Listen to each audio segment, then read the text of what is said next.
It's time to accelerate.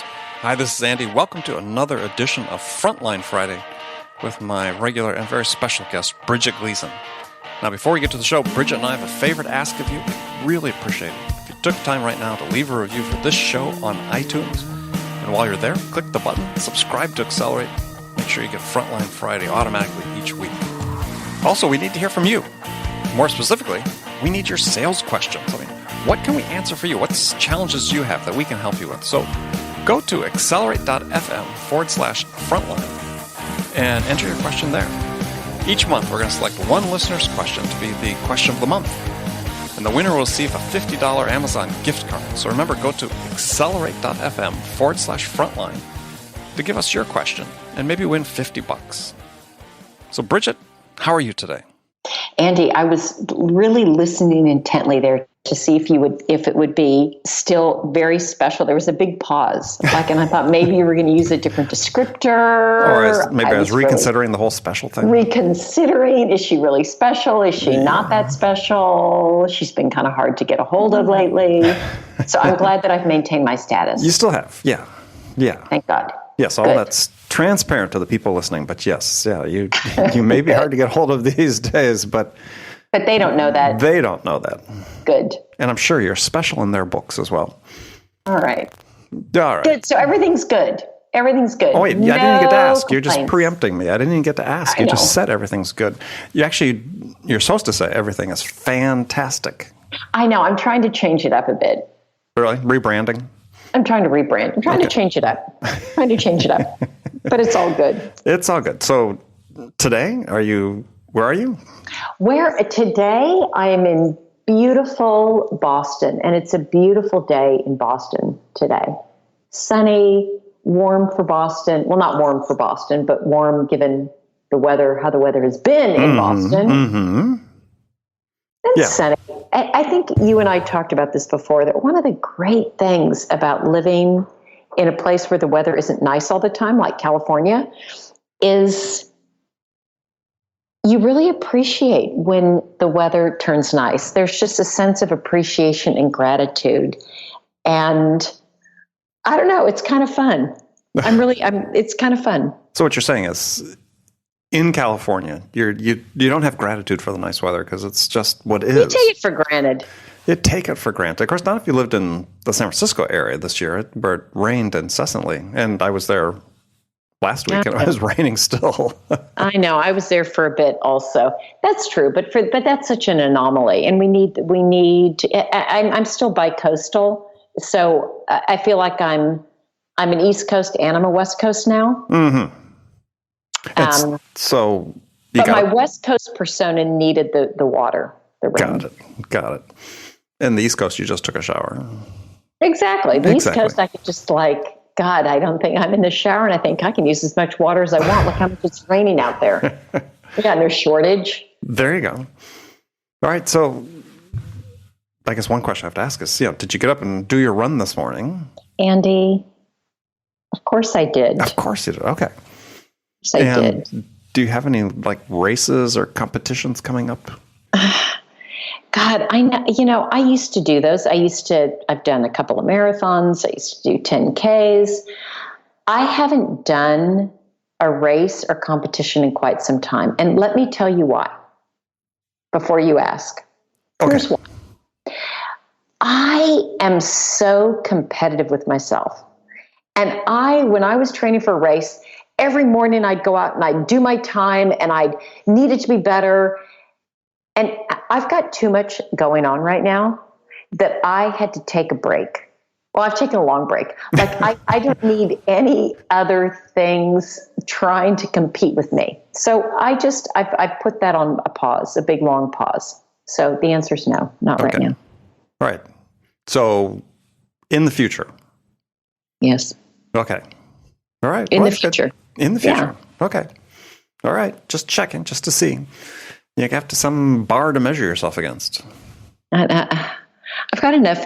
Okay, remember, I know you haven't forgotten, but for any of our listeners, this is called Frontline Friday. Okay, front line. You're on the front lines. Yes. And when you're on the front lines, it takes a lot of focus. And so I have to choose what my energy and attention is focused on. And so my mental energy goes to my front line. Right now, my front line is logs.io. Logs.io. That's my front line. All right. Well, I mean, if you guess you're not getting your competitive, juices running by the, running or doing half marathons or marathons, so you've got it in business. Definitely. So I was at a conference a couple weeks ago, or actually maybe it was last week. Hard time remembering at this point, and got several questions from some people that sort of cornered me and were asking questions, and it's all about competition. That's why I sort of brought up competitions early on is about competition in sales. And they were talking about somebody asked me how do you compete on price? Well, I thought it was an interesting question, and I don't know, it's got me thinking, okay, well, how much do you worry about competition or think about competition? Well, when isn't there competition? When is there really no competition? No competition. You've got no competition. Right. Now, you always have competition. But I mean, dude, I know some people are really fixated on it, right? I mean, they talk about having their deals, they're going to have competitive strategies and so on. And I don't know. I've spent years in extremely competitive businesses, but I couldn't control the competition. I was only focused on what I could do. So I think that's true. I think I can only focus on what I can do also, but it's helpful for me to have an understanding, at least to know where I'm strong, where the competition might be not so strong. And so to sort of understand how I may be able to differentiate based on what the competition has. That's not the only strategy, because like what you're saying, reps sell differently. Let me just take a step back. I have 2 reps in the office. Mm-hmm. I'm going to talk about 2. I don't have just 2, but these 2 reps in the office. One, can they hear you now? No, they can't hear me right now, but I wouldn't care if they did. Okay. But one of them has the approach that you have, which is people ask about competition. He'll say, you know what? I'm not an expert on them, but here's what I do know. And given the problem that you have, this is how we solve it. The other one takes a slightly different approach and understands ahead of time sort of where the landmines are, given what the competition doesn't have and we have, and really works to play off where we're strong versus maybe what the competitor is. So there are different ways to handle it. I think you need to have it, both of them work. And I think the focus is, what is the problem you have and how can I help you solve it? That has to be the focus. They've got other people don't buy necessarily the product or service that they don't necessarily even buy the problem or service that solves the problem the best, nor is the cheapest. Sometimes they do, but they're just looking for someone to solve the problem. That's my experience. Yeah, no, I agree 100%. I mean, that's I always felt like I was competing against my own, and I still do. I feel like I'm competing against my own limitations. Yeah. To be able to help the prospect. Yes. And thus that's the motivation to keep learning and be able to provide more value to the prospects that I deal with, because there could be somebody way smarter than me that's competing against me from a competitor, let's say for a prospect's business. But to your point, if I can just get better at helping them solve their problem, then that's all I can worry about. And if I do that, and if I keep working at it and mastering it, then the odds of me winning the business goes up. Yeah, I think even this weekend I went and I bought new running shoes this weekend. And I don't buy new running... For that race you're entering. For the race I'm entering. I don't buy new running shoes. Well, I tend to buy the same shoe over and over. Buy it online. I haven't gone to a store to buy a shoe for a long time. I know it's my sizes. I know the brand I like. I know So I what do can you get buy? them cheaper online. What's your brand? I like, well, I have a different brand pair right now, but I've had typically these Asics. Mm-hmm. And Andy, I can't tell you how long I've had. I just buy whatever the new version model they come out with. I just buy that. I've done it for probably 20 years. The gel Kayano. It's the gel. It's not it's maybe the Kayano now. Yeah. And I just never, I don't get injured. I don't get, so I stick with it. Yeah, it's a great reason to do that. Yeah. Yeah, So, me too. I've run mostly in New Balance. Yeah. Yeah. So anyway, when I was traveling once, I'm just trying not to make this so tangential, but it does relate. When I was traveling, they didn't have the kind I wanted. I bought a different pair, and I love them. They're Adidas. I bought them in London, and I haven't been able to find the follow-on. So I went to a store here in Boston, Marathon Sports. They helped me try on a bunch of shoes, and I knew I can get these online. I can figure it all out online. I can do all of this online. They're not the cheapest. They may not even be the best. But here was somebody who was willing to go through and help me identify what I needed. Mm-hmm. And I trusted this person, this Marathon Sports. A lot of runners go there. I bought them. Yeah, I can get them cheaper somewhere else. Yes, I could have gone and had a different brand that may be slightly better for my foot. I went with a name that I knew and trusted. I valued that they helped me. I knew they were more expensive, and I still bought them. Mm-hmm. Yeah, it's the best solution for your problem. Exactly. At that time. At that particular moment in time. And it was frictionless. And I think that's what our prospects and buyers are looking to us for. Who's going to help me solve the problem? Where's the least amount of friction? Well, we can make a running analogy of this because, friction in running shoes result in blisters, See? Sales blisters. Avoid sales blisters.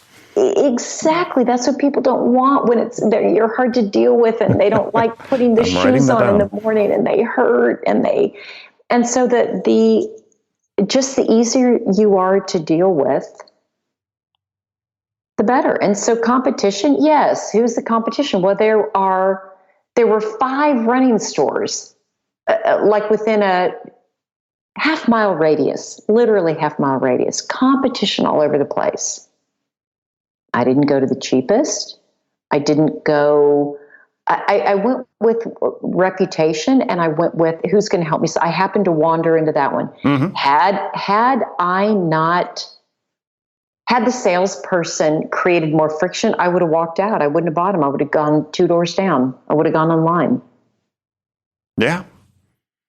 No, I agree. I mean, not to overwhelm people with running shoe stories, but I also bought some running shoes 2 weekends ago. And yeah, similar issue. I always go to, you give your plug to Marathon. I give my plug to Roadrunner Sports if you're in the San Diego area. Plus, they have stores elsewhere in the country. Yeah, they're good. I like them too. But the service is excellent. They do the fittings, on the machines. They have their treadmill and their shoe fitting devices that, you can do the little shoe dog assessment. And yeah, I mean, you're at that point, unless you're just absolutely positively convinced you need to get the absolute lowest price, yeah, you're not going to walk out of there before you buy a pair of shoes because they've helped you. I mean, in depth. Yeah, they've done a lot to help. Right. And so I value that. Oh, I do too. Yeah, that's there's a VIP club at Roadrunner, and not this time, but the time before when I went to Roadrunner, they always ask me to check out. Are you a member of our VIP club because you get a little extra discount? And I said, yeah, and she looked at my record and she goes, "Oh, yes, you are." She did? Yeah. I was like, yeah, I know. I've probably paid some people's salaries in here. Yeah, it's weakness. New it's running a good shoes. thing. New I know. shoes. I know. Having good new running shoes is so great. Yeah. And I'm sure I could wear mine longer, but what can I say?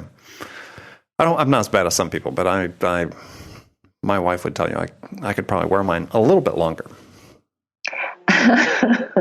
Well, if that's your one thing, it's probably not your one thing, but if that was my okay. one thing, yeah. If that was my one thing, it sounds like it's not. Yeah, she'd be laughing if she heard this. So, okay, so competition. We sort of went through that a little bit. I to sort of wrap it up. I mean, we always have competition on a deal, right? I mean, that could be the status quo. I mean, in most cases, that is the competition. And, I think that's one that reps don't spend enough time thinking about, right? Because they presume if the customer's in process and there's multiple companies, there are multiple vendors they're talking to, that it's sort of a done deal that the customer is actually going to make the decision to do something.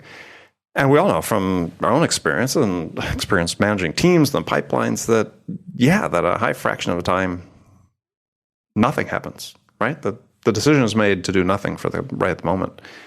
And so I work with people and say, look, you really have to consider this. And this is based on research that a professor at Ohio State, I think is, I'll say Paul Nutt is his name, but I could have the last name wrong. But where he said, people are making decisions. There's actually two sort of decisions that get made. He calls one a decision and one a choice.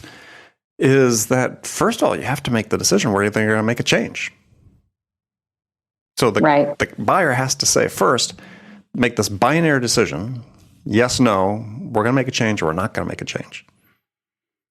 And I think too often sales reps find themselves selling past that point too early. And what they should be doing is really focusing early on, making those connections, getting engaged, identifying the issues and where the gaps are that need to be filled, and making sure early as possible that the prospect really understands the value proposition and has enough information to make that go, no-go decision. Yeah, I completely agree with you. I think it's very easy to skip over that. And I always tell the team here that how you set up that first call and what that initial discovery is likely the most important, because that sets the tone for the entire engagement and how you work together. And if you haven't, and the discovery continues all the way through, but sure. if you haven't fully explored the implications of, say, for example, doing nothing, it's going to be hard when it comes to budget time for them to vote in your favor if you haven't really explored that with them. Well, vote in favor of doing something. So I mean, doing something. So what? Again, I think as Paul Nutt was his name, once then the binary decision is made, then the buyer has to make a choice about who they're going to make the change with. So there's this decision point first, yes, no, binary decision, we are going to make a change, we aren't going to make a change. And to your point is, if you haven't helped the customer understand the value, and I don't think it has to be to the nth degree because there's still more selling to be done, but they have to know to enough of a degree to understand that, yes, we can make a decision confidently that moving ahead with the change is going to help us meet our objectives, our aspirations, our goals, whatever. But again, if you sort of sell past it, you're going to get that dreaded no decision. Right, because you've just skipped over. You've just skipped over it, and typically reps will go to, like you said, they'll get caught in the weeds. Well, also, go ahead. I'm sorry. Well, so get caught in the weeds talking about the features. This is a great feature, and how might that help? Or even getting locked in the competition. That's another place to get caught in the weeds. Focus too much on that as opposed to focus on what their problem is and how you're helping them to solve it. Well, and so here's the real critical issue is if you sell past that initial decision, that initial binary decision, and the customer decides to go ahead, it means that they made their decision to go ahead probably based on someone else's value proposition. Yeah, I had a conversation today with a candidate we're talking to about for a VP of customer success role. Mm-hmm. And he asked, what were after they become a customer, what were their expectations? What are their expectations of what Logsci was going to provide?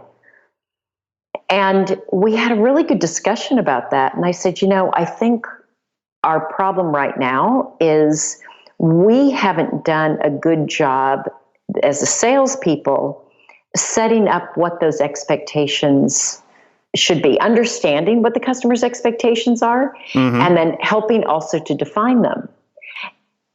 That all starts at the beginning. And even in terms of like what you're talking about, once they've made a decision to, yes, I want to buy something, and even if, let's say, they end up buying it, were you the one that helped set the expectation for, are they going to be happy with it after they bought it? The selling doesn't stop after you've closed the deal, especially in a SaaS company. Well, no, not at all. And so you've got the selling needs to continue. And again, if you've sold past that initial sort of what is the pain and what's the solution for that, if you've just sold past that too quickly, and it's sort of a muddy value proposition that they don't even know exactly what it is that they should expect, you can have a really difficult time when it comes to, let's say you get the deal, when it comes to renewal, when it comes to keeping them as happy customers, it's going to be more challenging.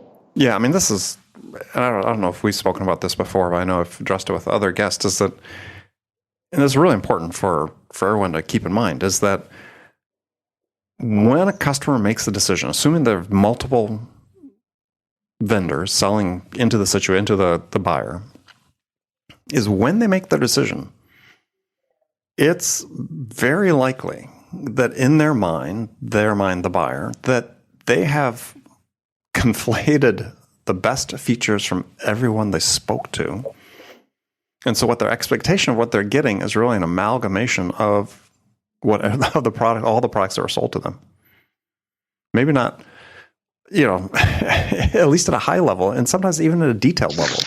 And that's just natural because, people are human beings and they're trying to absorb a lot of information over a relatively short period of time, and they get confused. God, that's so interesting. I've never thought of that. So what's really important to do is after you get a deal, especially a big deal, but I have reps do it after every deal, is you get the order and the next day you pick up the phone, you call the customer, and you just say, hey, I just want to review what it is you ordered. And you start by saying, you came to us with these requirements. This is what we proposed. This is why you purchased it. This is what we're going to deliver and when. And you can do that all in like 15 minutes. And then you've reset expectations. So they know what you're delivering. And it's just a great way so that you get that first, implementation period going on. And if the customer's confused and they still think something in their mind unintentionally, that you're going to deliver, it really was, your primary competitor, that's a bad place to be in. Such a good idea to do that. We do sort of a version of that with a proof of concept document that kind of follows them through the process, mm-hmm. and that they have the prospect has as a selling document for them internally as well.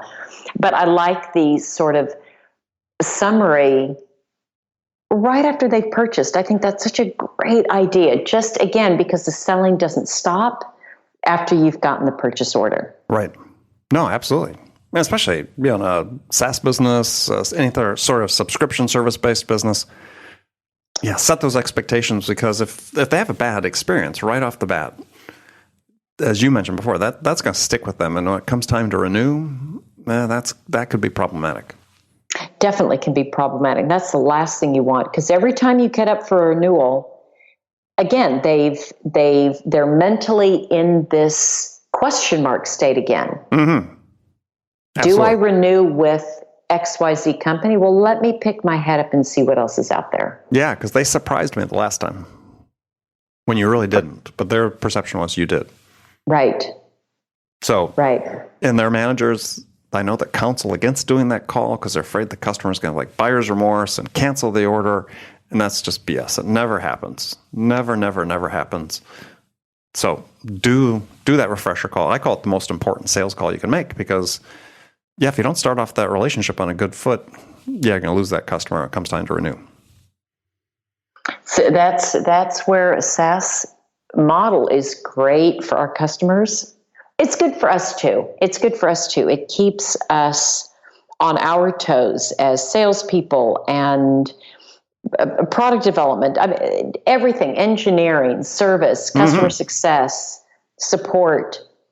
We've all got to deliver better, more consistent, reliable service because it's easier than ever for customers to make a change and go somewhere else. Absolutely. All right, Bridget, we've come to the end of, this episode. So soon. Yeah, luckily not the end. Not the end. So it's, friends, thank you again for joining us like you do every Friday. And make sure you come back again next Friday to join us. And in the meantime, you can listen to all these great episodes of Accelerate that are on every day of the week as well. And Bridget, until next week. Until next week, I will talk to you then. All right. Good selling, everyone.